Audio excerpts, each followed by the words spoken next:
Hi, we're now going to review the third chapter in the Shilbury text, Understanding the Sport Consumer. So we're going to look at first consumer behavior, much like a traditional marketing focus. We want to look at the process involved in which individuals select, purchase, use, and dispose of those sport-related products. It's vitally important for us to understand where and how people conduct this process. Where do they search for information? How do they select it? What type of criteria are they using? What process do they go through when they're purchasing? We are people. People are human beings. Human beings are animals, and animals, like other animals, behavior can be modified and predicted. We may not understand or like that idea that we are grouped together. Um, the old Oscar Wilde quote, most people are they. We talk about they do things, or things that bother us about other people, and we always say they are bad drivers, or they are rude. Oscar Wilde, most people are they. So we can look at this, we need to understand this from a social scientist perspective. We want to look at key elements of that decision-making process and look at how marketing can be used to enhance that experience so that we can find out this process that people make decisions and actually engage in it. We want to look at each person, and we want to group people depending on their unique personalities and different perceptions and experiences and capabilities. Knowing that people have different backgrounds when they come into this process, we want to acknowledge it, recognize it, and hopefully move forward with it. So different types of models of behavior that we can look at. One is a psychological continuum model, where we look at different psychological connections that people have towards awareness, attraction, attachment, and allegiance. As we look at this continuum, the first step is the awareness step. People become aware for the first time. The acknowledgement here, I know about Brisbane Lions. Marketing at a very basic level is the first step we need to do, is make people aware of our product. People purchase products that they know about, that they trust. It becomes a part of an evoked set, so they don't have to do a lot of information searches. So first we have to know some sort of information about the product. Second, we try to, through our marketing communication, make a positive or favorable impression, an attraction stage where people make a connection. I like the Brisbane Lions. I like this product. And then as we move along, people begin to identify with that product. I like, or I am a Brisbane Lion. I am a runner. I am a skier, where we are defining ourselves based on this attachment that we have with our sport object. And then finally, the top level, we have an extremely high brand loyalty in allegiance stage, where I live for it, where it becomes kind of an all-consuming passion for us. As we look at that continuum, we want to make sure that each step really begins and allows a communication to define what that consumer is. So we go through the awareness stage, and then the attraction stage, then the attachment stage, and an allegiance stage, where we really, from a marketer side, once we get to that allegiance stage, we know that these are going to be our season ticket holders. They're the people that are going to buy expensive jerseys. They're the ones that are going to consume at a very high level. When we look at that idea of revenue equals markets times consumption, we can go for increased markets to buy one time. That's more of an awareness focus. We want to get people to know it and to try it out. If we want to focus on the consumption with a very small and existing market, we want them to purchase more. That's what we're leading into the attachment to allegiance stage, where these people have identified themselves with us, so we can actually sell them more tickets, better seats. That's where we're really deriving a lot of revenue from that category. We can look at other models. AIDA, awareness of the product, interest, desire, action. Same type of idea, where first we have to introduce what we're about. Then we can combine some information about it, where we're developing a relationship, developing a connection, and then we move people towards a purchase decision making, where they're actually going to begin to buy our product and buy it often.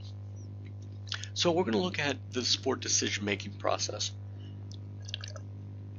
we look at this idea that we have some inputs, where we have a background, our personal or psychological or environmental inputs, and they affect how we think about different aspects and how we learn and how we experience different ideas, and which eventually hopefully leads to some sort of output or some behavioral change, purchase or participation. So if we're looking at this idea of inputs, internal and external forces, they can be person specific if they're an internal force, specific to that individual, their specific background, their experiences. We can look at some psychological inputs, and these are different ideas of social interactions, or performance, different motivations, why people are looking to consume a sport. We can look at external forces, different types of cultural or geographical or environmental aspects that affect a person as they decide on what type of sport or what type of sport product they would like to consume. For instance, if you're growing up in England with such a heavy football environment, you are more likely, because of your external forces, your environmental factors, to know more about the sport and to enjoy it than you would in the United States, perhaps, where it's much more of American football would be the counterpoint, or baseball, or whatever sport you look in that's very specific to a country or a region. Then you can look at how that environment really dictates and helps a connection to a sport consumer. So these personal inputs, individual factors, they can be related to gender. We see through studies that female participation, much more related to socialism and enjoyment, and being a part of a group and winning and self-sacrifice to females, whereas a male participation is much more ego-driven.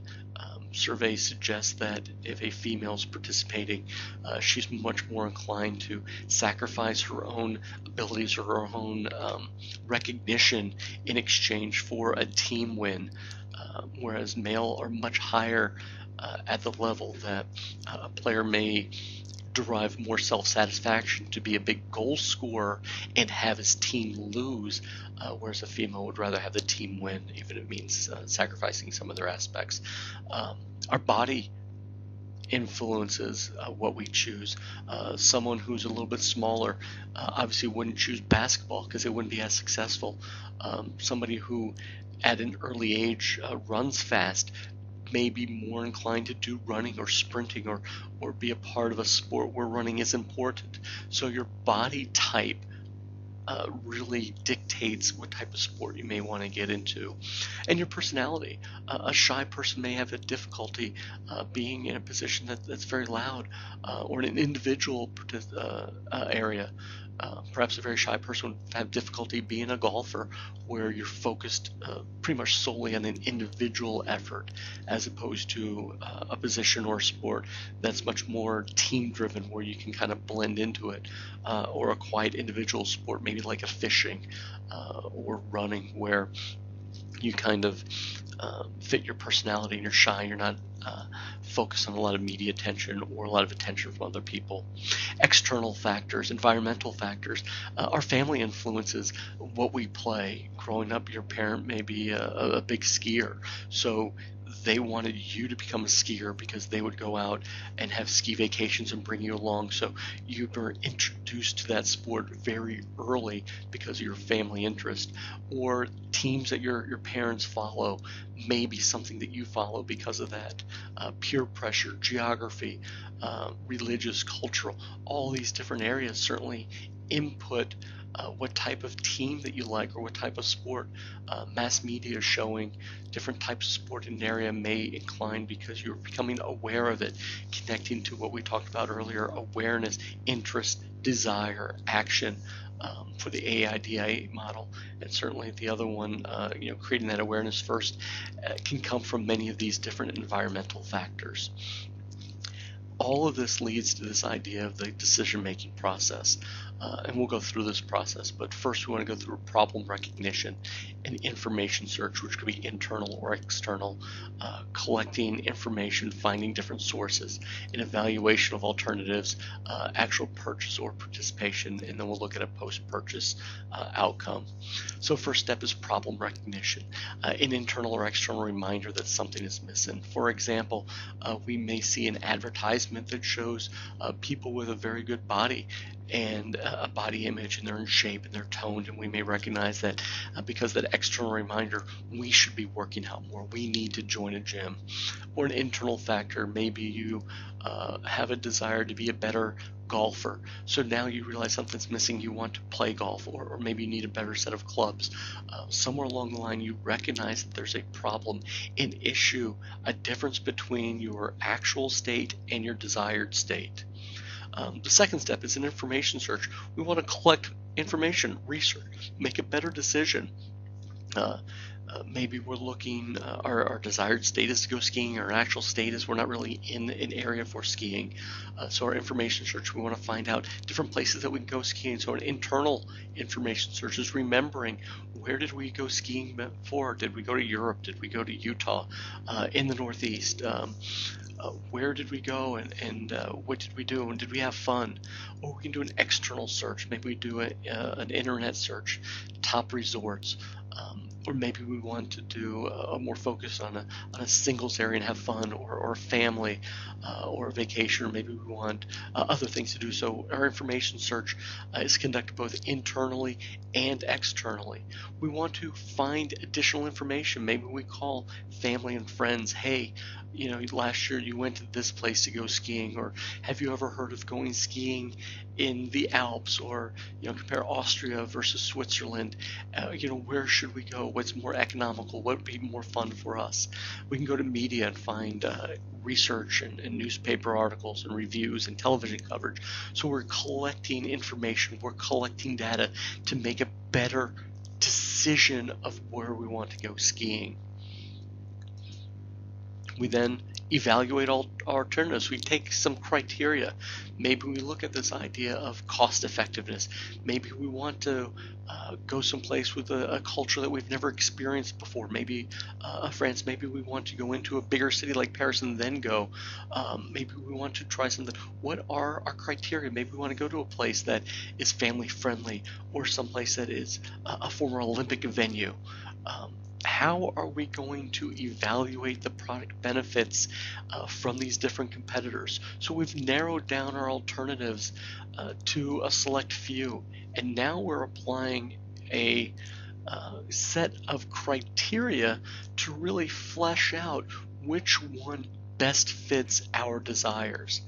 Step 5, we actually purchase or we participate, depending on what our organization is looking at. If we're going skiing, sure.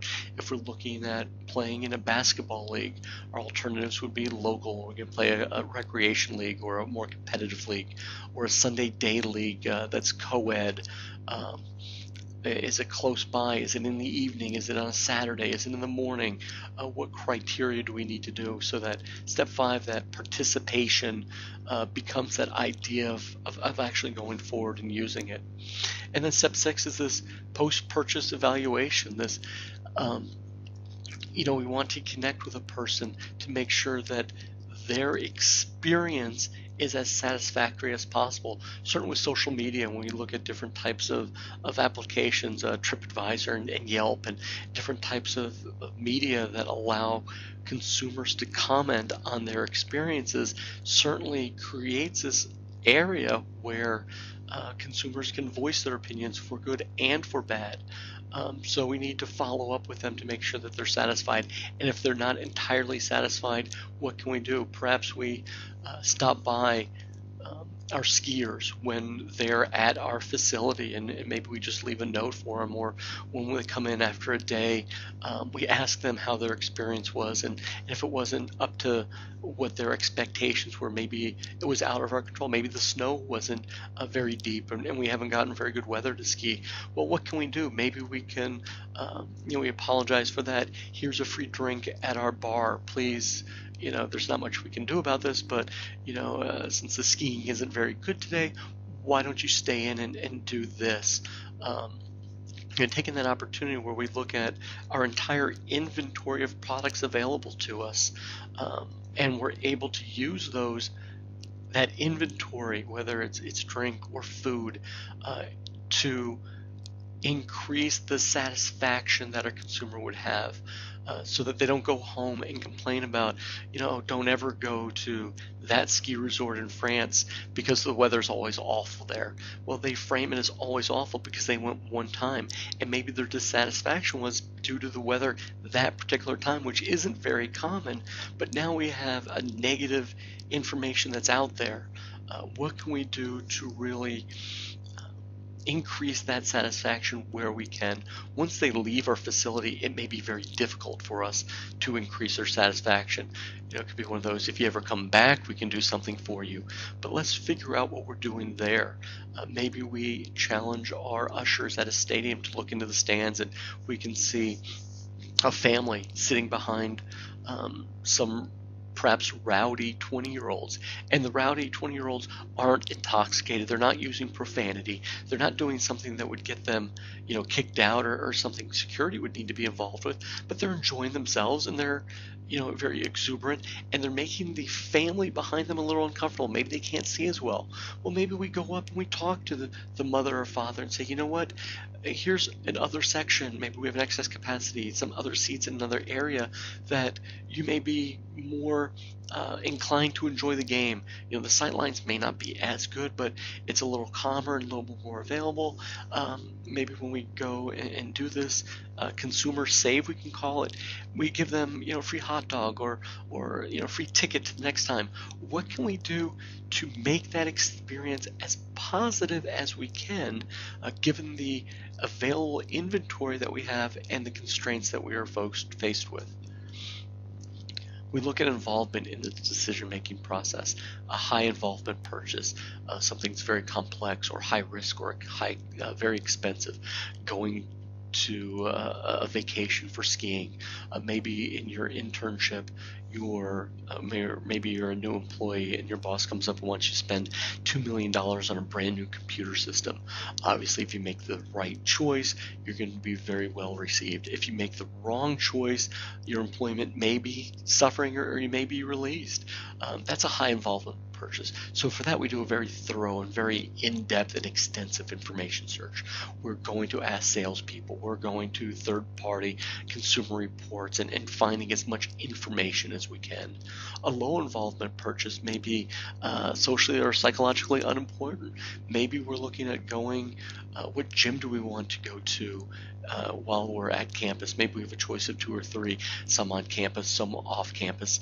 So overall, it may not be as important. Or maybe we're going out, we put the running shoes on, and we want to know what course we want to go to today. Something like that, where our choice is minimal in terms of consequences. We're not paying a lot of money.